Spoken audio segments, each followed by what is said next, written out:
Hello and welcome to Government Secrets. I don't do the sound effects that Graham does. Episode 6. Beep, beep, beep, beep, beep, beep. Do you have any idea how many years of Juilliard he had to go through to get those down? Get just perfect. Literally, John Houseman's ghost came back to teach me how to go.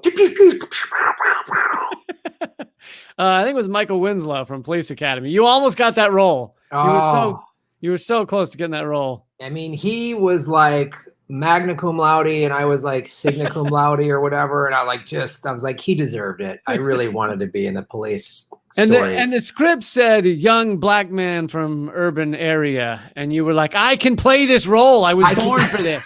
I'm such a good actor. I can do it. All I got to do is grab a microphone. You know, like, how hard is this? Anyway, so here's what we're going to be talking about today. In a bit, I'd like to get into who actually killed Martin Luther King Jr. Not sure if you heard of him. He was kind of a big deal. But first, I thought we'd start off with, because I think this show serves two purposes. It's kind of the big government secrets that, from the past, from years gone by, and also kind of the hidden side of things that are very current. So I thought we'd chat about just how awesome Kamala Harris is, because that's what's in the news right now. And I know you're as thrilled as I am, I'm sure.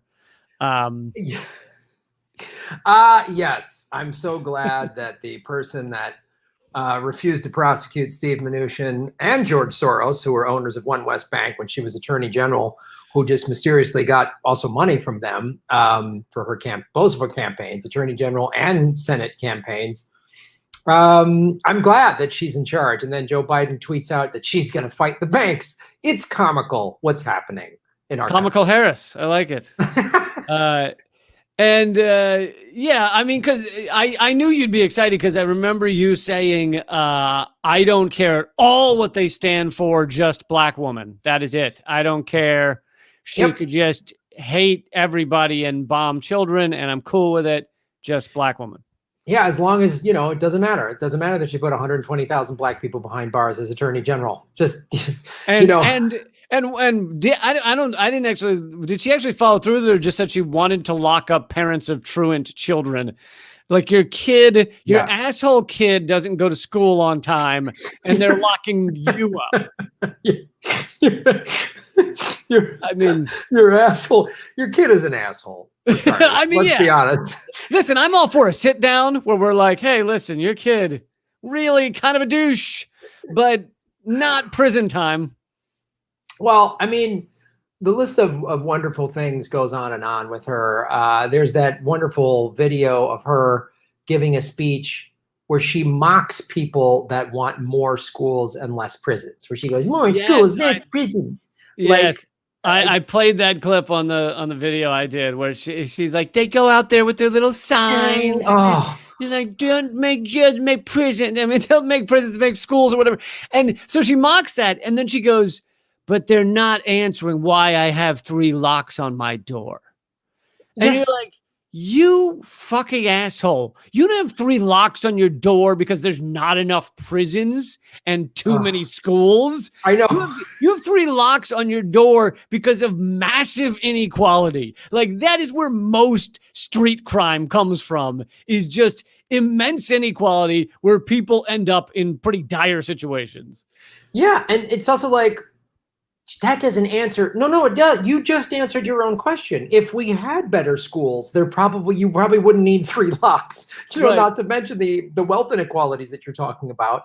I mean, look, she won't prosecute the ruling class, and she loves throwing poor people in jail. I mean, she's been doing that. I mean, as district attorney in San Francisco, there was around 2009 or 10, there was a whole pedophile priest case. Oh yeah, just that one.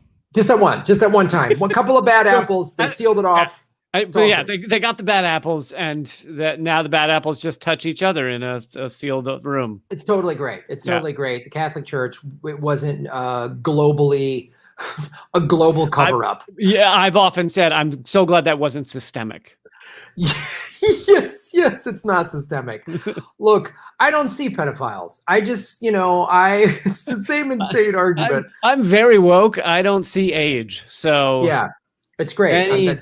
Any age, that's consent. That's legit to me. Yeah, as long as the cat, and then we got the couple bad apples, and we can all go to bed and rest easy. Jerry Sandusky wasn't getting kids for alumni. He was just one bad apple that they slipped through the cracks. But when she was district attorney in San Francisco, she wouldn't release the names of the priests that had been prosecuted. And the people were like, why not? And her and her office said, well, we want to protect the victims. The head of a victims' rights organization, an organization, all victims of pedophile priest abuse, said, what are you talking about? This doesn't hurt us at all. We're all publicly saying we're victims. We want and the public needs to know who these people are, because it's a threat. Because the Catholic Church, as we know, especially from the Spotlight movie, and that they shuffle these guys around. And I read that she ultimately stopped responding to the victims groups. Yep. Like, wouldn't speak to them. Won't speak to them.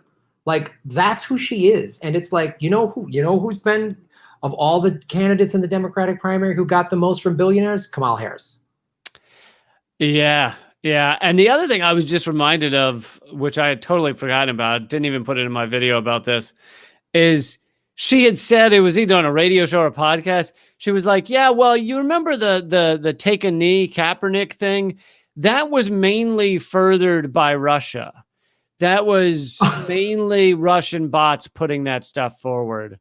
Wow. She literally was like, the Kaepernick take a knee movement was Russia.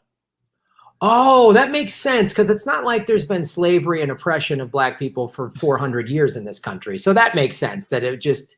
and they apparently, because Kaepernick had surgery on that knee, and they had put metal plates in. Apparently, the metal plates were filled with Russian bots. So the Russian bots actually made him bend down on his knee, and he was like, "No!" And he just down on a knee. So. That's such a Russian move. That's such a Russian move to put bots in a guy's knee to make him take a knee. Yeah, I get it.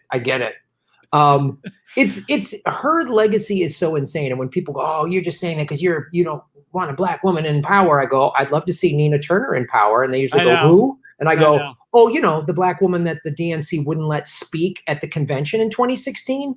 And Nina Turner, guess who else is a woman of color? Tulsi Gabbard. Yep. They're not even allowing her on MSNBC anymore.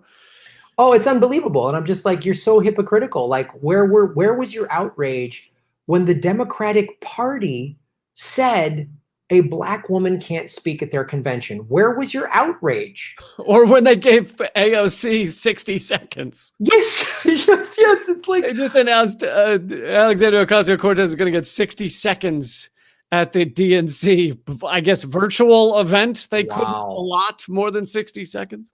Well, this is good because they're going to do it virtually, because they can just put her mama bear quote below her. So no matter what she's saying, they'll make sure that she's acquiescing to the power structure of the corporate Democrats.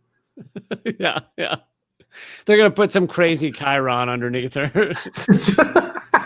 It's just a mama bear #1 fan club or whatever. It's just scrolling underneath. It's blah, blah, blah, blah, blah.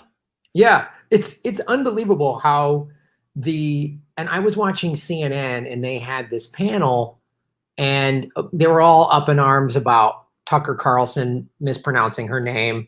And he was like, yeah, whatever, let's talk about her policies. And sure, is he doing that intentionally to be a racist or whatever? Maybe. It's Fox News. Like, of course, like, and even if he is, and sure, it's a valid thing to say, oh, wow, women of color and, but it gets spoken down to. Okay, fine. That should be part of the conversation. But then also, like, that's the racist thing Tucker Carlson has done. Yeah, that's the worst thing anyone over at Fox News that is the least racist thing Tucker Carlson's ever done. I know, it's unbelievable, and then they're like, let's talk to these these panel of experts, and it's all former Clinton strategist, and you're like, oh, well, this is a great 10-minute segment because we're not going to talk about all the people she put behind bars for smoking a plant.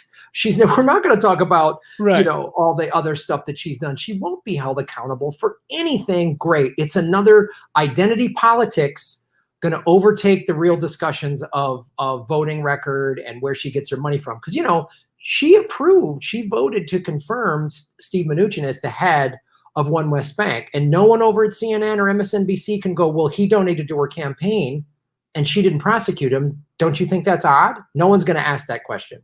They're just going to say Tucker Carlson mansplains. And it's and yet again, it's like Biden and Kamala Harris represent the way America functions. Like they are like a great metaphor where you put forward the, one is an actual person of color. The other, Biden, runs around saying, I care so much about black people. Oh my goodness. Oh, black people love me. He said on that radio show, he said, every black person loves me. I'm the most beloved in the black world ever. And, he's saying all this stuff. And that's what's said. Meanwhile, behind the scenes, what's not getting mentioned is that he's put forward the most racist policies, the things that have locked up more black people than ever before, doubled the prison population. Kamala Harris wouldn't release people from California prisons even when they were overcrowded, and they said we have to release some nonviolent criminals. And she's like, no, we need the, her office at least is like, no, we need the labor. So these incredibly racist policies, but on the front, it's like, look how non-racist and loving we are. Oh, I just, like, the first time it was announced, I was like, oh, great. The author of the 1994 crime bill and the person that uses, puts 120,000 people of color behind bars, they're joining up. This will be fantastic. And the other thing too, that's so, like, is anyone going to talk about this? I'm sure we will, because we're, fires have just started in California. It's fire season now. There's a huge fire up here. Oh, you just started your fire festival. We just started our fire festival, which you can buy a bungalow for 10 grand. Which by the way, I feel like LA is going the way of fire festival. It's just for sure. Like it's almost to the point where they're like, we'll rent you this mattress on the ground for $3,000. Yes. And then you're going to get there and it's just going to be a soggy pillow. Like, what? There's a lot of why is this wet going around. But getting to the brush fire thing, to be real clear, she used prison labor to fight the fires. And they're still doing that. They're still doing that. And when these guys get out on parole, their parole's over, their good behavior, it's all, their records are done. They can never get a job with any fire department. Yeah. Yet they put their lives on the line. And isn't this what rehabilitation is supposed to be in our? And they're getting like $1 a day when they're doing it. Yes. So they got paid slave wages. They put their lives on the line. And this is what, wouldn't you want this to be like, hey, this young guy got mixed up with a bad crowd. He had a bad childhood, whatever. He went to prison. He learned his lesson. He fought fires. He put himself on, all right, he's done his time. He's paid his debt to society. And now he has a valuable skill. We need firefighters, especially in brush fire season. So let's give him a job and make him a productive member of society. Nope, he can't get a job. Gee, I wonder if then he'll have to go back to crime. Because there's a law saying you can't be a firefighter if you've got a criminal record, right? Yeah. Yeah, no, it's completely fucked. And I remember back during the last California fire season or whatever, or maybe it was 2 ago. I love how every year they go, there's a historic fire season. And you're like, yeah, everyone is a historic fire season. Do you get it? Do you see a pattern? But anyway, when I was covering it last year or something, I showed this NBC report or CBS report where they're like, I'm out here and I'm in the middle of it and there's fires. And as you'd see, the moment that a fire pops up, these firefighters arrive on the scene and they start trying to deal with it. And it shows these firefighters in the background. And you can tell, because I, Googled the uniforms and things, you can tell that what they're not mentioning is now out of the 13 firefighters they show running to put out this fire, all except one of them are inmates. They're in the inmate firefighter outfits. Like, and so it's like, really, NBC News that flew a guy out to the front of these fires to do a report on this couldn't say, hey, by the way, these are fucking prisoners we've got doing this. Yeah, it's like no one calls it out because, look, Kamala and Joe Biden get money from the private prison industry, and that's what part of this is all about. That's why we have the 94 crime bill that was signed into law by Bill Clinton. And the private prison industry, I mean, I could do a separate government secret on this. I did a video on it of how the private prison industry in 1989 had a secret meeting with a bunch of record executives saying, we really want to push gangster rap because we'll get more criminal behavior, we'll get more people for prisons. Like the private prison industry paid for this to happen. And the CIA, I'm sure, was involved as well. And it's like, we have such a broken system that then this is, somebody I saw put online, they like put a photo of two different dumpster fires, and they're like, Trump Pence or Biden Harris. Like these are the choices. And it's insane. It's just the lesser of two corporate oligarch. And the only people trying to put out the dumpster fires are inmates.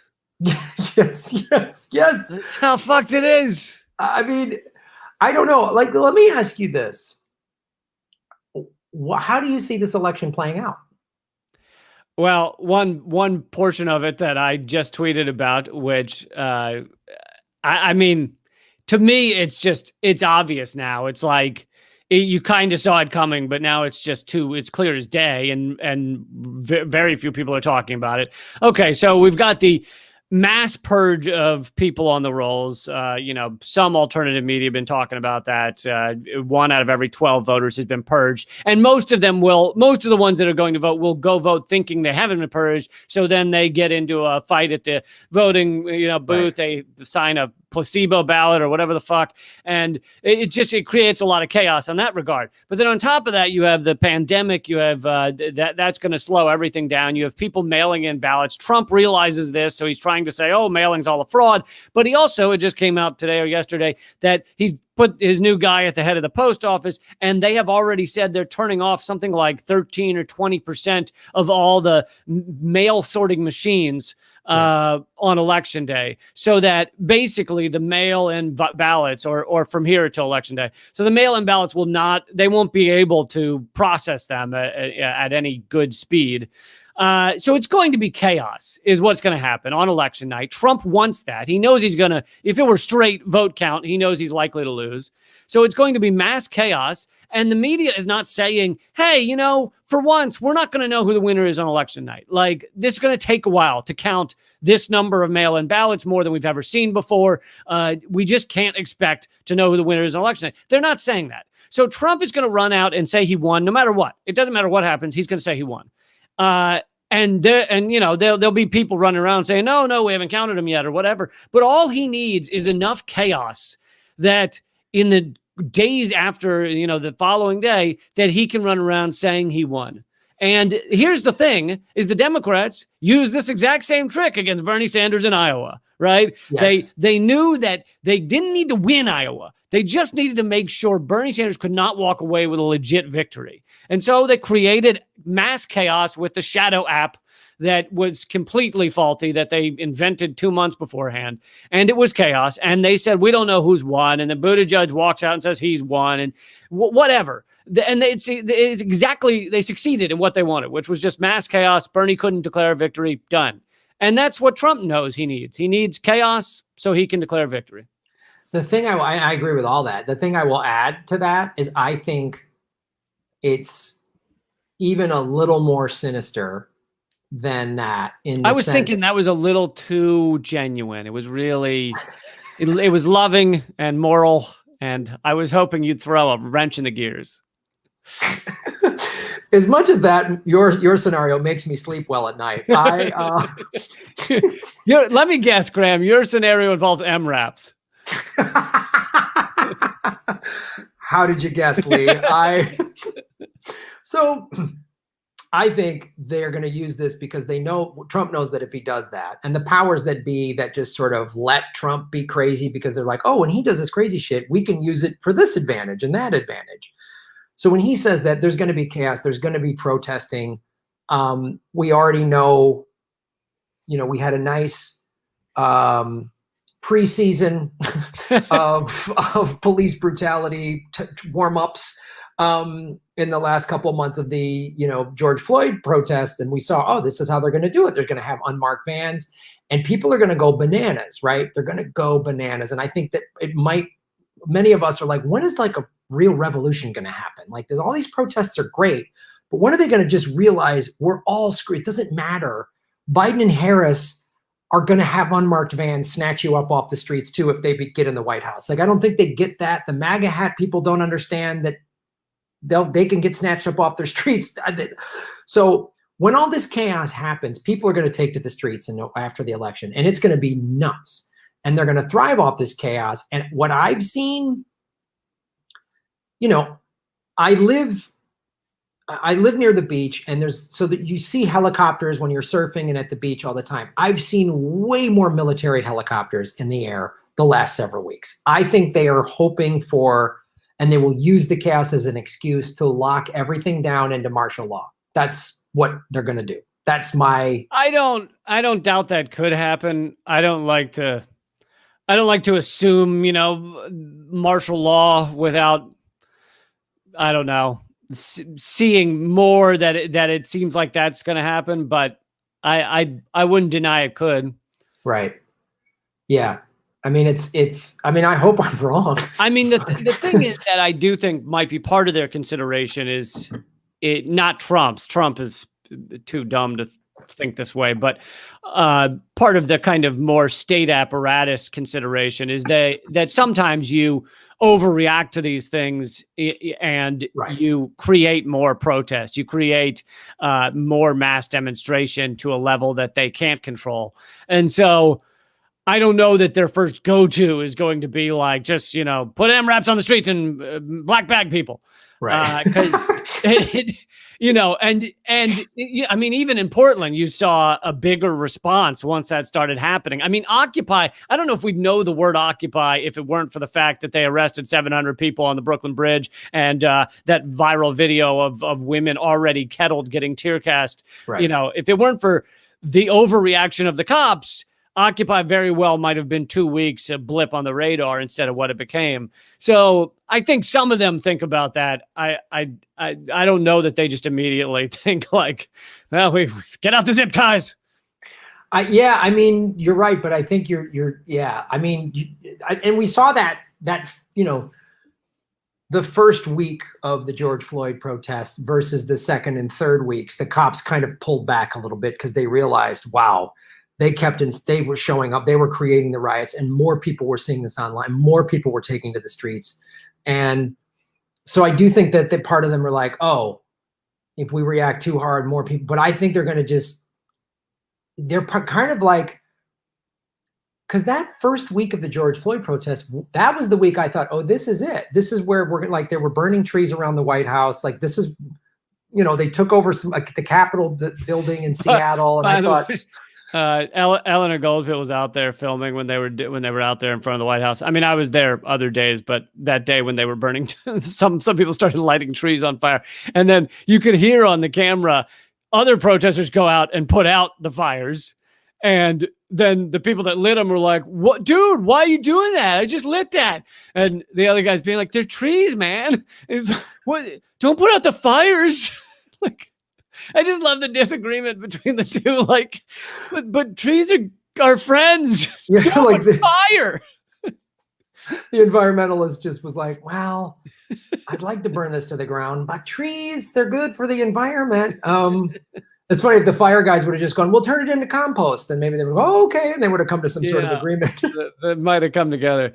Well, yeah, I mean, I certainly hope you're not right about martial law, but for people who don't think there's a difference between Biden and Trump, I will say that I think in a Biden and Harris administration, the black bags would probably be lavender scented.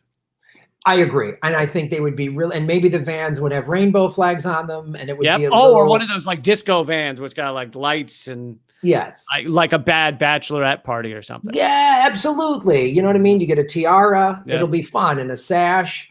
And definitely the people in the Middle East will be like, oh, whew, thank God we're getting bombed by Biden and Harris. Like, this is the lesser of two evils. We feel so much better. There was some cartoon going around of like, it's like two women in the Middle East, and like there's a drone bomb coming down, and one of them says to the other, like, soon I hear that it's going to be a black woman's going to be dropping the drone bombs. and the other woman says, like, oh, I'm excited to be part of history.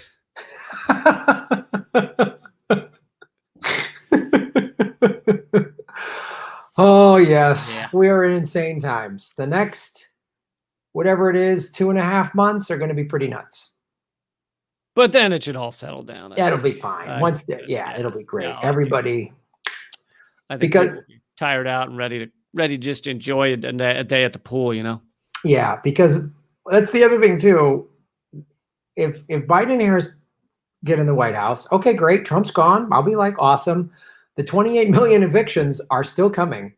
Like, oh yeah. No, well, that I haven't even begun like thinking or talking about that, but it's like, okay, so Biden gets in the White House and then economic collapse does not happen at that point? Right. Fucking kidding me? Because even if he wins handily and Trump goes, you're right, I lost. Hey, we gave it a good run. He doesn't get sworn in until January. So that's November. I've been thinking about that too. Can you imagine the childish, fucking megalomaniacal, I'm always winning Trump, what he's going to do during those 3 months? I mean, he will be walking around shitting on everything, like literally shitting on everything in the White House, like just trying to, fucking wipe his ass on everything he can. And what are some of his crackpot supporters? What are they going to do? I mean, win or lose, they're going to go nuts one way or the other. Go back to the meth bong. I hope. Go back to the meth bong.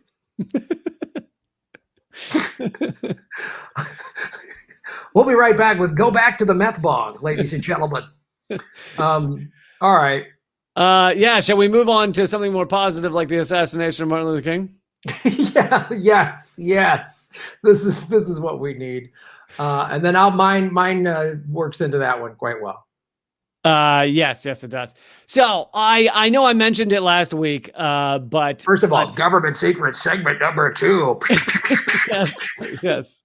This is the continuation of last week. I mentioned it last week, but after saying that, I figured like we really should go through what actually happened in the assassination of Martin Luther King. And I had, as I mentioned last week, I had Dr. William Pepper. As I said last week, I'm sorry, his name is Dr. Pepper. You just got to deal with it. And he put out a book. He put out multiple versions of the book called The Plot to Kill King. Now, this guy is not some random guy who wrote this book. He worked with Martin Luther King the final year of his life, then ultimately became James Earl Ray's lawyer, although for like 10 years after Martin Luther King died, Pepper still thought that James Earl Ray had killed him. And so he was not his lawyer during that time. But slowly he started to realize the reality of it. And after that, he became James Earl Ray's lawyer. He also was the lawyer for the King family. So this guy has done nothing, almost nothing, but either represent or work with or write about Martin Luther King's execution for the past, 40 years. So if anyone knows it, it's him. Anyway, let me go through some of these points. James Earl Ray, who everyone in America thinks shot Martin Luther King, James Earl Ray said he was innocent, except for basically one moment where he agreed to sign the confession because he was told by his lawyer that it was the only way he'd get a trial. So he signs the confession. He then finds out he's not going to get a trial, and he recants his confession and sticks by that till his dying day, despite the fact that he was offered freedom. He was offered to get out of jail early, and he was offered money, like book deals and stuff, if he would just admit it and, write a book about how he killed King or whatever.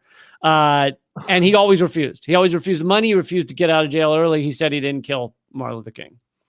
So there was a trial in 1999, which Graham, did you know, like most people didn't know, did you know about this? The only trial ever held on the assassination of Martin Luther King was in 1999. And in 1999, after 70 witnesses and 30 days of a trial, the jury, 12-person jury, came back within like an hour and said that The killer was not James Earl Ray. It was a man named Lloyd Jowers, helped others, combined with government agencies to assassinate Martin Luther King. This was a actual trial in Memphis, Tennessee. And it was even covered in Snopes. Like Snopes likes to say that, this is false. And one of the claims is they do say the trial's real, but one of the claims is that the media did cover the trial, because one of my claims and others' claims is the media just ignored it. And so Snopes says, no, the media did cover the trial. And they point to one page A19 paragraph by the New York Times admitting the trial happened, but basically saying it didn't matter.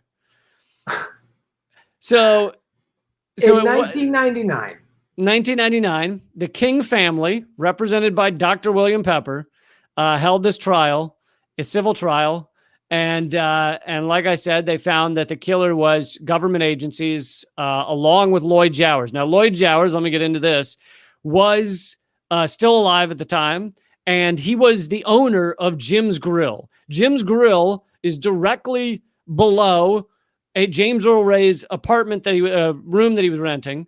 So basically, they claim the shot came out of the apartment, whereas the shot actually came out from behind Jim's Grill.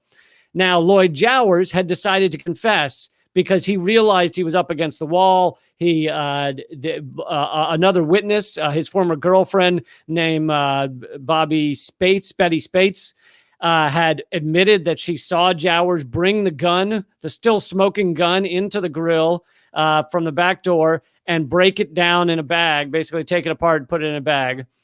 And she was terrified to come forward, but ultimately came forward. And so there was more than one witness, including her, that said they knew Jowers had the gun, the rifle that had been used. And Jowers was not the one that took the shot, though. Jowers helped two Memphis police officers take the shot. And they... I'm trying to skip down some of my notes here. They were named Earl Clark and Frank Strouser. And Frank Strouser is the one who actually took the shot, according to William Pepper. And Strouser had been at the gun range all day. He's a sharpshooter. He was at the gun range all day that day the day before, because King was shot at 6 a.m. So he was at the gun range all day, and the janitor at the gun range didn't know what he was going to do, but knew that this cop, Strouser, was there all day with a special gun, practicing his firing all day. And when that janitor decided to come forward, Pepper had to keep it a secret because he was afraid, the janitor guy was afraid that he'd be killed if it came out. Strouser would kill him because Strouser had threatened him. So that guy finally dies. That's when Pepper is able to reveal that the janitor had told him all this. And anyway, Frank Strouser, when confronted by Pepper, he has no excuses. He goes, he pretends he doesn't even remember when King was killed, what time of day.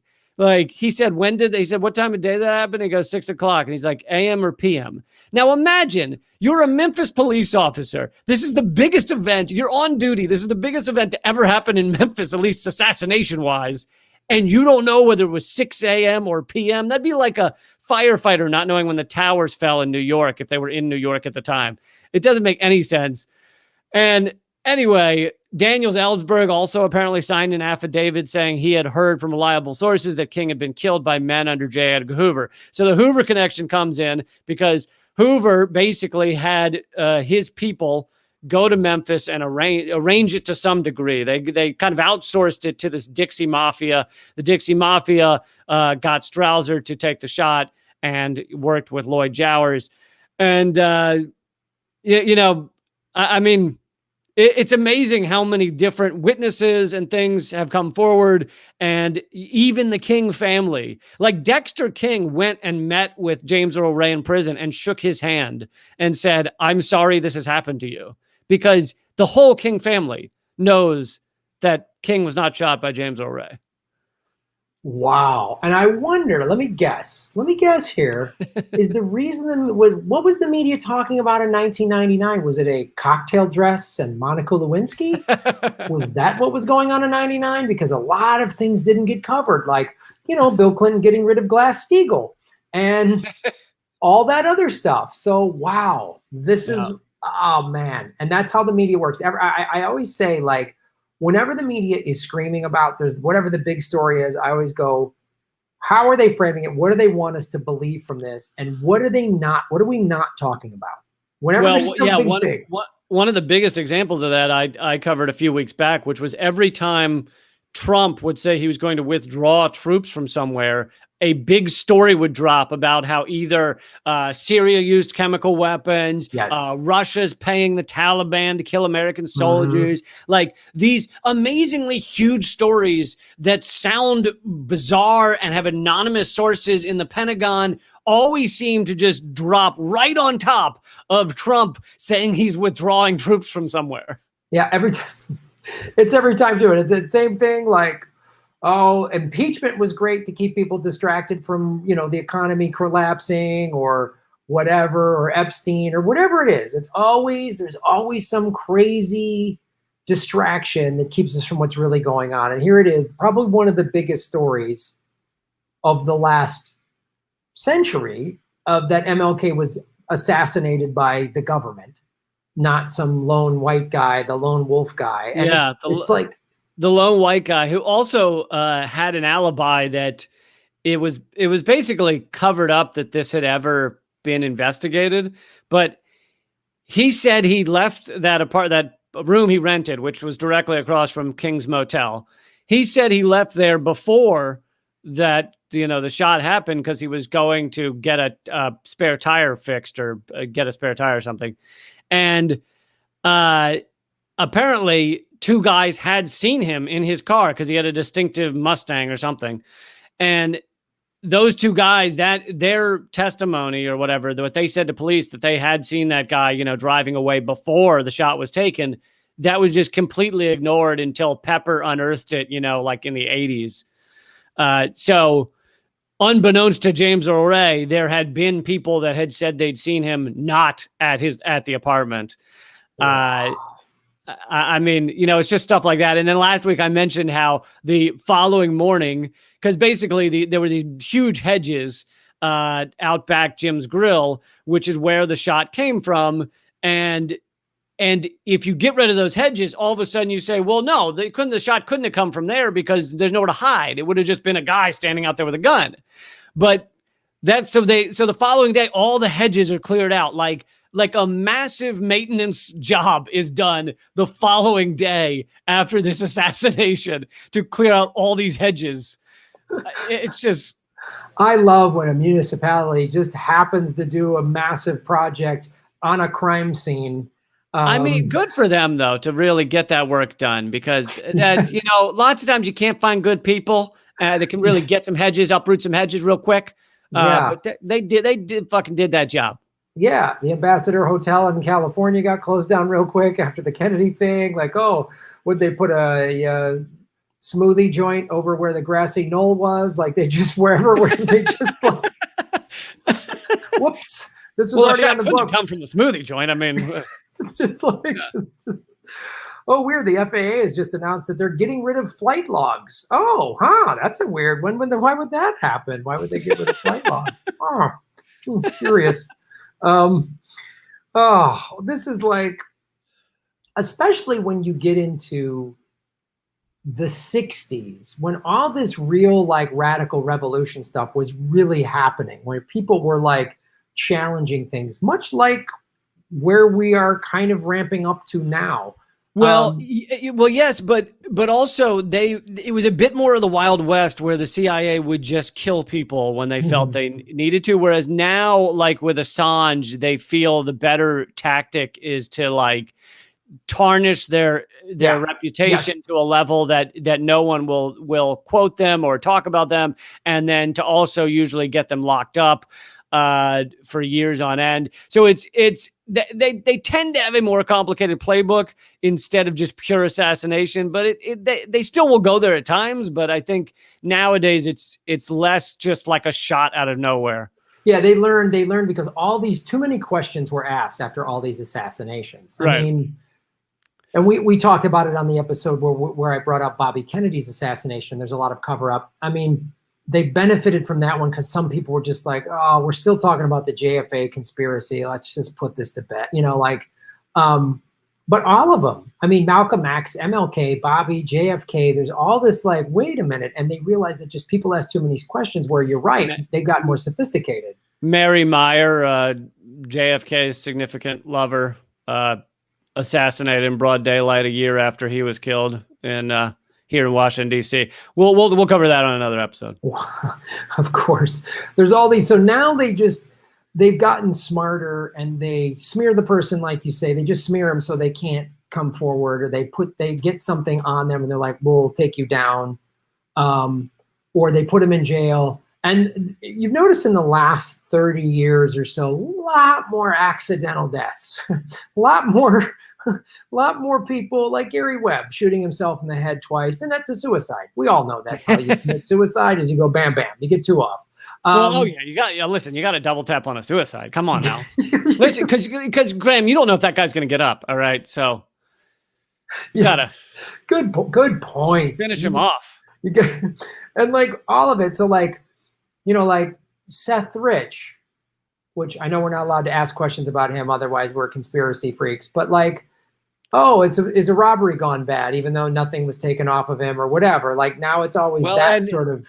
And it's like that, where that happened is like 1 block from where, I mean, it's like less than a mile from me. And it's like 1 block from where John F. O'Donnell lived, the Redacted Tonight correspondent. Mm-hmm. And it's like a really fucking rather safe neighborhood. Like it's got to be the only murder that's ever taken place in that neighborhood. Like at least in the past 15 years. Yeah, and I love the robbery gone bad, because after you shot someone, you wouldn't at least grab the wallet, right? You wouldn't get something for your trouble. You just so. Well, that's actually very similar to Mary Meyer, the Kennedy's lover I mentioned, who the argument was that in broad daylight at like noon, she would go for her walk along the canal towpath or whatever, and this black 25-year-old man just came up, like tried to like maybe rape her for like a second, didn't actually take any clothes off, just like tried to grab her, and then decided, no, you know what? She's yelling, I'll just kill her. And then like shot her twice and then just walked off and was quickly caught.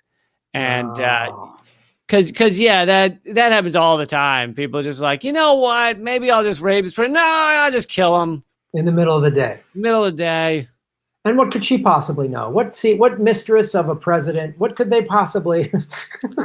Well, I should save it for the next show. But she'd been going around. She was an aristocrat, if you will, in America. Mm. Her father was like the governor or lieutenant governor of Pennsylvania. Like, she'd been close with JFK since they were in high school. And her ex-husband was one of the heads of the CIA, and she was running around saying that it was not Oswald that killed Kennedy, and right. That she knew that if it was him, that at least the CIA put him up to it, and anyway, that did not go over too well. Yeah, that's weird. That's weird when everybody has like real information about something. Suddenly, some horrifying accident happens. They just happen to do that. Well. Since we got a couple minutes here, let me go into this that very much connects to what you were talking about with Dr. King. So let me see if I can. And just to reiterate, and I don't get a kickback or anything, but I think everyone should read The Plot to Kill King and make sure you get the most recent version. And if you read that book and still want to tell me I'm crazy or something, feel free. I'll enjoy that debate. So I'm just reading a little bit from this. So Cointelpro, which is counterintelligence program, was from 1958 to 1979 and beyond. I'm sure they got rid of it. I doubt they're still doing it. is a series. well, now it's just called standard operating procedure. Back then it was a special secret mission. That was just like page 3 of the handbook. Like, this is one of the things. This is where the coffee maker is, and this is how we surveil the American people and get infiltrate. Yeah, just like back in the day, CIA had a secret mission to put CIA agents into the media, and now it's just called Anderson Cooper. So yes. Much less complicated now. And then we'll just run people like Pete Buttigieg for office. We'll just try to get them directly into the White House. Speaking of that, did you see when it was like a quarter of all? It was over a quarter of all Democrats running were former military intelligence, either military or intelligence. Yeah, like they just ran reams of fucking military people as Democrats, and it's like, is anyone else concerned that even if the so-called Democrats win, you're just putting the military into these positions? Like, they literally like, why they're like, cut out the middleman. Why do we need a puppet when we just get a CIA operative to run the country? And most of them, they were like proud of it. It wasn't like a secret. It was like, I mean, most of them, it's like on their resume, like after my 4 tours in Iraq, or after my years at the CIA, and now I'm here to help the people. Right. Nobody knows the working class people of America better than a former Navy intelligence officer who was in some Skull and Bones group or whatever. This Cointelpro was a series of covert and illegal projects conducted by the United States FBI aimed at surveilling, infiltrating, discrediting, and disrupting American political organizations. Right. Anyone that the FBI deemed subversive. They should have investigated J. Edgar Hoover, including feminist organizations, the Communist Party USA, anti-war organizers, activists of civil rights movement or Black Power movement, for example, MLK, Nation of Islam, and the Black Panther Party, environmentalists and animal rights organizations, the American Indian Movement, AIM, independence movements such as Puerto Rican independence. Man, do they really have to go after the animal rights people? Come on, dude. Yeah, like how? I mean, come on. Pigs are people too, all right? Like, what's going to happen if they stop hurting? If they get their way and we stop hurting animals, like how does that hurt the FBI? We all know before you can stop them, the cows take over the Senate, and then they start passing all kinds of crazy laws. We all saw Animal Farm, so yeah, good call. Get rid of them. They start talking, it's over. Then they were also part of the broader New Left. The program also targeted the KKK. Well, I wish they would have gotten more successful with them. That's called equal opportunity infiltration. They were like, no, we're also going after the KKK. Yeah, you know what it was? I bet you that it just came out that a lot of FBI and CIA were in the KKK, and they were like, we're infiltrating. Yeah.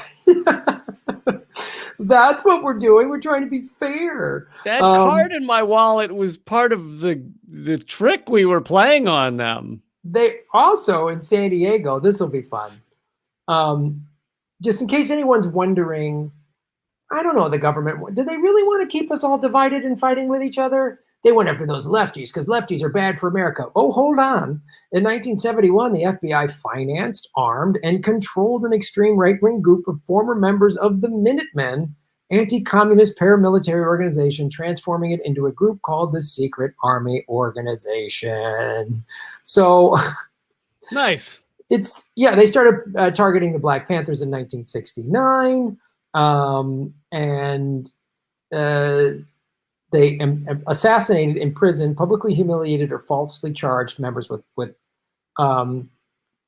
crimes. Some of the members included, we've talked about this gentleman before, Fred Hampton, who I know, most people who watch our shows know, but for those of you who don't, was head of the Black Panther Party in Chicago in like the late 1960s.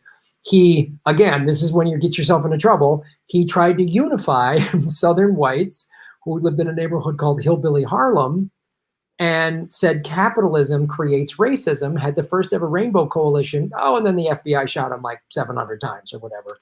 So that also was a suicide. He shot himself 700 times in bed. Yeah.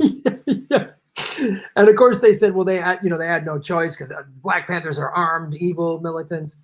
So like, this is what they've always done. And I have no doubt that there's intelligent people inside the Proud Boys, inside any Antifa, on both sides to cause trouble, to get people fighting with each other. Anytime like the Sunrise Movement was starting to gain traction, now they endorse Biden. So there's intelligence in them probably. You know what I mean? Like, it's hard to believe any organization the minute they got inside of Bernie's campaign, or they just put corporate Democrats. Same thing. Yeah, I mean, that's, I'm not much of an organizer, but something I try and tell people who are organizing movements is just assume that if you are, trying to create change, if you're trying to do something like defund the police or create environmental change or whatever, just assume you're going to be infiltrated. And you need to create an organization or create a system that you can have one person or 5 people or whatever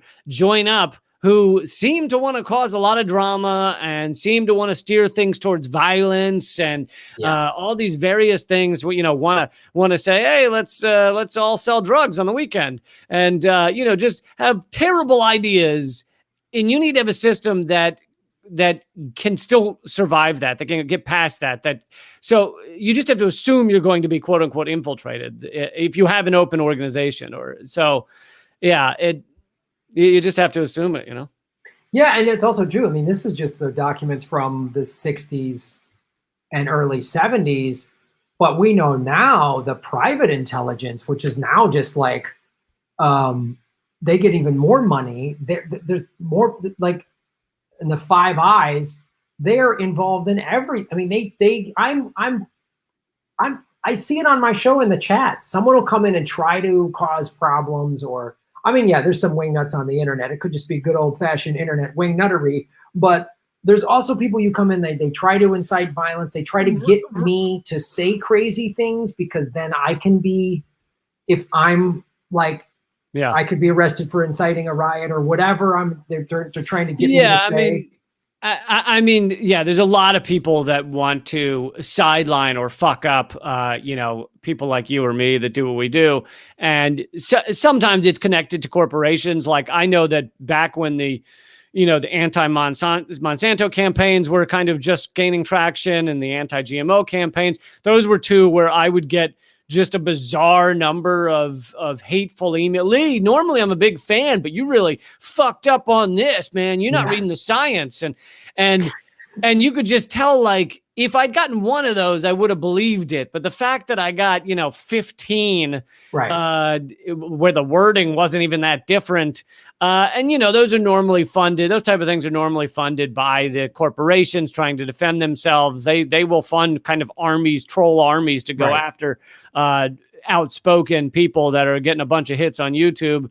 And then it could just be something as lame as what's James O'Keefe's thing, Project Veritas. Like, they came, I didn't know it until the guy had left, but I was informed by someone else. But this guy came to the show, and he didn't look like my normal fan, very close cut hair and everything. And he was like, hey, I'm a big fan. And talk about Pizzagate, talk about all the pedophiles. And like, he's holding a bag here, kind of pointing it at me. And I was like, I don't know, man. Thanks for being a fan. I kind of like walked away. And so it turned out he had a camera in the bag, and he was hoping to catch me, be like, oh man, dude, they're raping kids in that Pizza Hut. Dude, Chuck E. Cheese, I saw his dick was out the other day. Right. And they were hoping I'd be like that so that they could release some video, I don't know, hurting me. But it's not just cops or CIA. It's also corporate infiltration of varying kinds. Yeah, which is all sort of serves the same group of assholes. It feels like they're just all serving these just power-hungry dicks, be they on the corporate level or on the intelligence or the military level. Just they got to get what they got to. We got to win. We got to get more. We're not enough. There's not enough money. There's not enough money for war. Whatever their crazy thing is, because the thing I want to I'd love to sit these FBI guys down and go, what the Black Panthers and MLK, what they were asking for is just fairness. Like, just equality. Is that such a threat? Like, I don't get it. I don't know. I don't know which. I wish I could remember which comedian it was that said like, he's like, oh, my kid, I was telling him about Jesus Christ, and I was like, oh, where he asked about Jesus Christ, I was like, oh, he's this guy who wanted love and peace and take care of poor people and stuff like that, and then my kid's like, oh, is he still here today? And they're like, no, they killed him pretty horribly. And then, later my kid was like, who's Martin Luther King? I was like, oh, this is this guy who wanted like peace and get along and like help poor people. Oh, what happened to him? Yeah, they killed him pretty bad. Yeah. And he just like goes down the list. Like, it might be Neil Brennan. That might be Neil Brennan's bit, but I can't remember. But it's like, yeah, I think it goes on to like John Lennon. It's like, yeah, well, he's saying about getting beyond religion and property and really just loving each other. What happened to him? Yeah. All right. Yeah, the guy who wrote "All We Need Is Love." Yeah, here's the thing. This is gonna sound weird.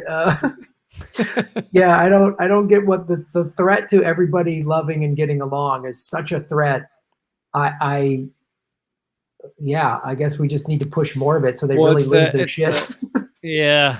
I mean, they really are afraid that if people just get a slight taste of like not living in massive inequality, so like a taste of equality or a taste of a world where no one fears that a illness will bankrupt them, or right. if we just get even just a slight taste, then it'll all fall down. Everyone will go, this ain't so bad. Like, and that's what it shows how weak that, how feeble the house of cards is.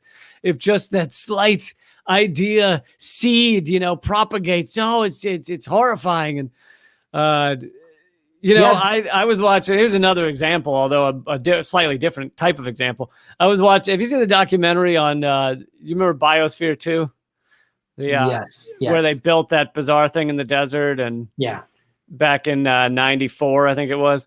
So I just watched a documentary on it. And granted, there were problems in the organization and stuff like that. But in general, if you actually look at like what they started as kind of a hippie, like, let's change the world group from the 60s, and they lived together in not quite a commune, but they still had a corporate charter and things like that. But it was a lot of equality and let's, work together. And they built things. They built theater groups and fed people and built affordable hotels. And they did all these things around the world. And then they wanted to build this biosphere to like study how we could live, how we could be sustainable and live like in a closed environment so that everything was reproduced and we were living off what we were building and everything.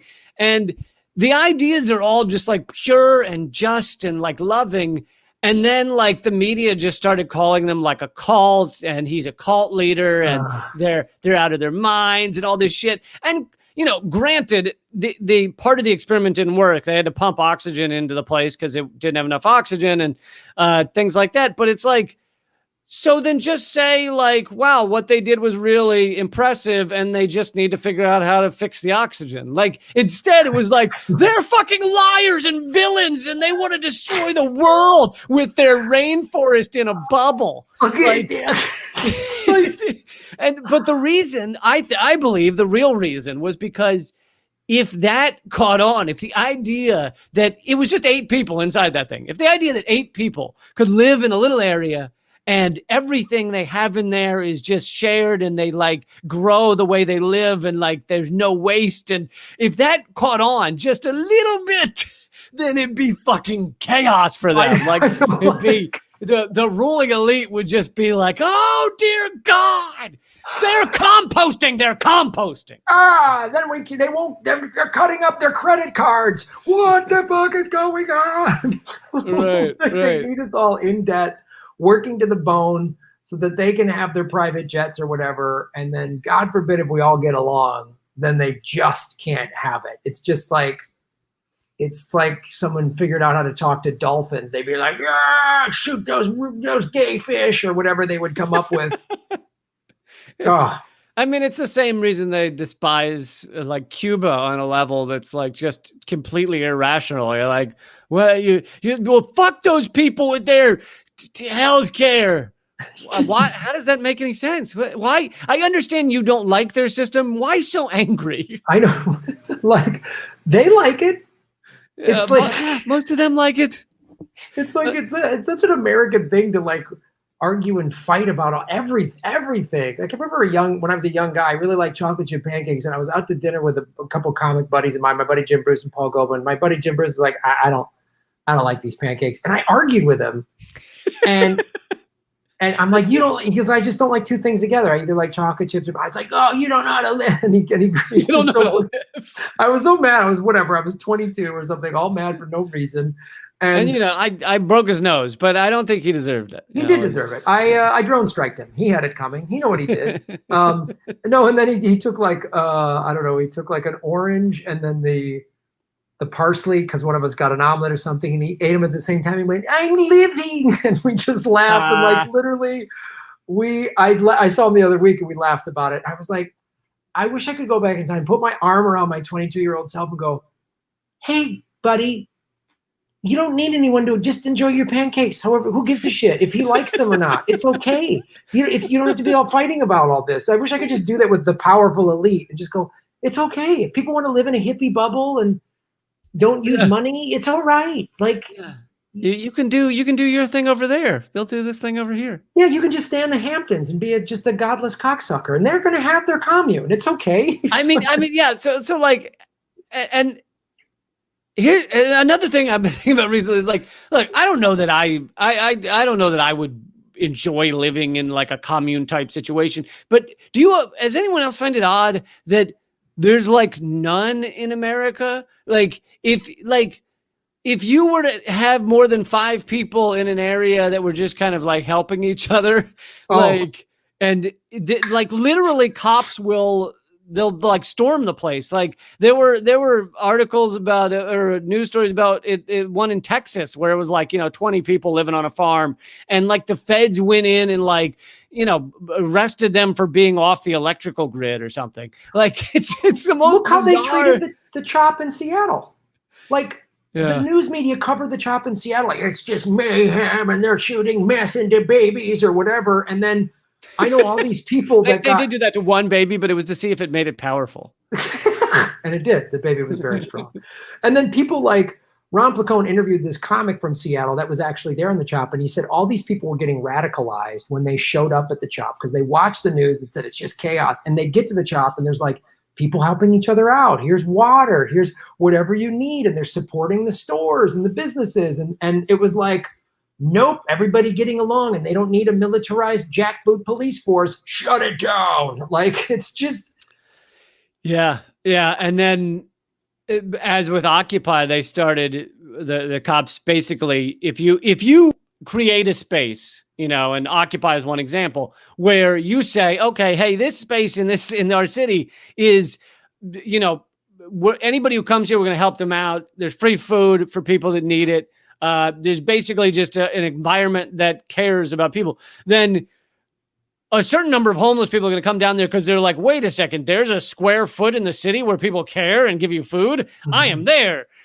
So a certain number of homeless people will come, but then cops would just go around the city collecting any troubled person and then depositing them down at Occupy in order to create chaos and try and fuck it up. They also would, when someone would be released from prison in New York and not have a place to go, they would also take them down to Occupy. So it was like, oh, they've said they're going to care for people. Well, let's deposit every mentally ill person there so that it just creates, an untenable situation. All the people we should be taking care of as a government? No, we're going to dump them in your lap. Ha, ha, ha, you with your big heart, eat it. Yeah. Well, I think that's our show, buddy, right? I think that's the show. I think we did an extra long one for folks tonight. We did it. We did a nice 6. Let's see. Yes. Thanks for doing this. And thanks for listening, everybody. We are now officially on all the platforms, I think. Yes, we're on iTunes, Stitcher, Spotify, and Google Podcast Play or whatever it's called. Nice. So if you are listening and you wanted to listen to us, you can now listen to us. You can get us on any of the platforms, Government Secrets, and all my other stuff. My other podcast called Common Censored. My book is now 20% off if you use the coupon code, the initials of the title, Bullet Points and Punchlines, BPAPL is the coupon code. That's at leecampbook.com. My comedy special is free at leecamp.american.com. And all the other stuff is at leecamp.com. Sweet. Of course, you can go to and if you are listening to this podcast, please like it, download it, give positive reviews in iTunes and all that stuff. Share it on your social media because that'll help grow the show. This is only our 6th episode, and then if you go to grahamelwood.com, you can watch my show on YouTube, Political Vigilante. It also is an audio podcast available on iTunes and all those other platforms. And then all my whole online store, I have Vigilante, The Dark Knight, Volume 2, which is a black tea available. There's only 50 of them made. All my merch is on sale because I'm clearing out my my merch, and I'm going to come up with new products and stuff like that. So everything's on sale. Everything ships for free. Just go to grahamelwood.com. And please make finger paintings of us. We would like that. But if they're too lovey and nice, we're going to beat you up and set them on fire, you weirdo hippie, for making things nice. So thanks for listening and watching, everybody. All right, that's the show. Hey, everybody, like, share, and subscribe. Hit the bell notification button and the subscribe button, even if you've done it before, because they're unsubscribing, many of you, every day. Watch the ads all the way through. If you click skip ad, I don't get paid. Also, support us at patreon.com/GrahamElwood or rockfin.com/GrahamElwood. Rockfin.com is a blockchain cryptocurrency platform. All my videos are on Rockfin ad-free. Thanks for watching.